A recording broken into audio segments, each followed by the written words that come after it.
and we have an LDR sensor attached to it. So whenever there is a light medium, it will not do anything. But suppose somebody try to break in and the shadow fall on the sensor, it will give a beep. This is rainwater harvesting. Suppose this is a rainwater and it purifies rainwater and transfer it to the well. This experiment of Rutherford. She'll explain what is the material used and who is Rutherford.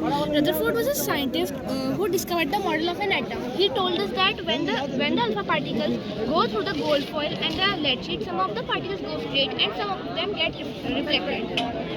And now I'll tell you the material required in making the project. We have required the cardboard to make the base of the project, to make the surrounding of the project, to make a box in which we'll keep our laser.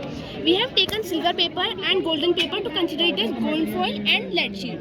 We have taken laser to consider it as alpha particles and make some houses so the project may look attractive. Now my friend Angel will tell you about the working of Rutherford model. Rutherford was a very known scientist. He discovered that the scattering of alpha particles by the atom of gold foil. He said that some of the alpha particles will go straight without any reflection, some get reflected with small angles. So as you can see here, it are the alpha rays. These are not getting reflected, and you can see here are the alpha rays. So, but he also said that some get reflected with the small angles. So he said that this will get reflect with the small angle, some will not get reflected. But Angel, here a question arises. Why we have only used gold foil and lead sheet for the experiment? Why not other metals? Because these are thin as compared to the other metal. For example, if we take mercury is very thick. Thank you.